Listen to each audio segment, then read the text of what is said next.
चलिए आज एक ऐसी उड़ान की कहानी में चलते हैं। एक ऐसा हादसा जिसे बड़ी आसानी से रोका जा सकता था, लेकिन उसने हमेशा के लिए हवाई सफर का तरीका ही बदल दिया। सोचिए, क्या एक छोटा सा जला हुआ लाइट बल्ब एक पूरे के पूरे पैसेंजर प्लेन को नीचे गिरा सकता है? सुनने में शायद अजीब लगे, है ना? पर यही सवाल इस पूरी कहानी के केंद्र में है। तो चलिए कहानी की शुरुआत करते हैं। तारीख थी 28 दिसंबर 1978। एक ऐसी उड़ान जो हर लिहाज से बिल्कुल नॉर्मल एक रूटीन फ्लाइट थी, पर किसी को क्या पता था कि ये उड़ान इतिहास बनाने वाली थी। सब कुछ एकदम परफेक्ट था। विमान था मैकडॉनल्ड डगलस DC-8, जो उस वक्त के बेहतरीन विमानों में से एक था। रूट डेनवर से पोर्टलैंड। प्लेन में 181 यात्री और 8 क्रू मेंबर सवार थे, और कप्तान वो भी काफ़ी अनुभवी थे।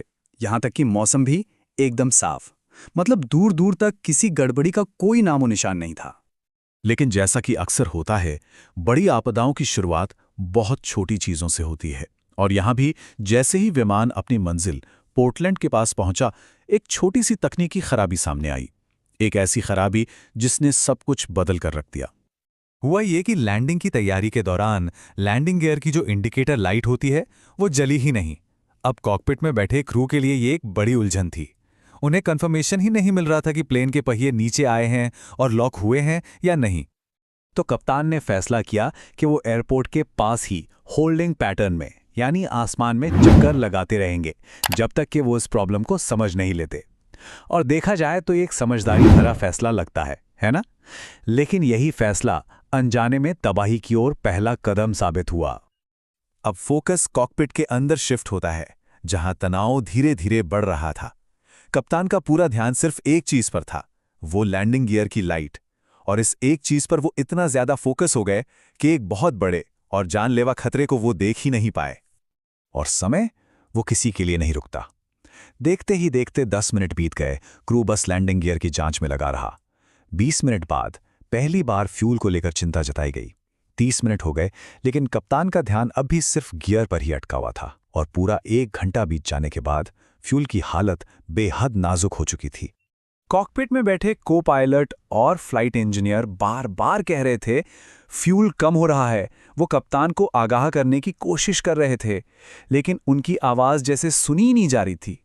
कप्तान के टनल विजन ने, मतलब एक ही चीज़ पर अटके रहने की वजह से, कॉकपिट का पूरा कम्युनिकेशन ही तोड़ दिया था।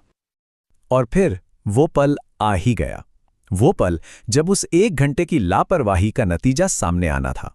और जब वो आया तो कुछ भी करने के लिए बहुत देर हो चुकी थी। अचानक इंजन नंबर 1 बंद हो गया। इससे पहले कि क्रू कुछ समझ पाता, इंजन नंबर 2 ने भी काम करना बंद कर दिया। फिर एक और झटका, इंजन नंबर 3 भी शांत हो गया। और आखिर में चौथा इंजन भी बंद। अब वो एक विशाल विमान नहीं था, वो बस एक ग्लाइडर था जिसमें 189 जानें थीं और जो चुपचाप जमीन की ओर गिर रहा था। विमान रनवे तक नहीं पहुंच पाया।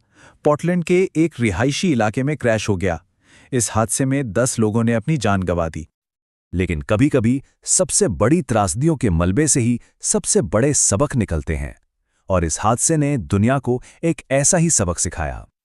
जब जांच हुई तो एक हैरान कर देने वाली सच्चाई सामने आई। जानते हैं वो क्या थी?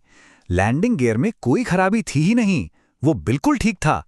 असल समस्या सिर्फ एक जला हुआ इंडिकेटर बल्ब।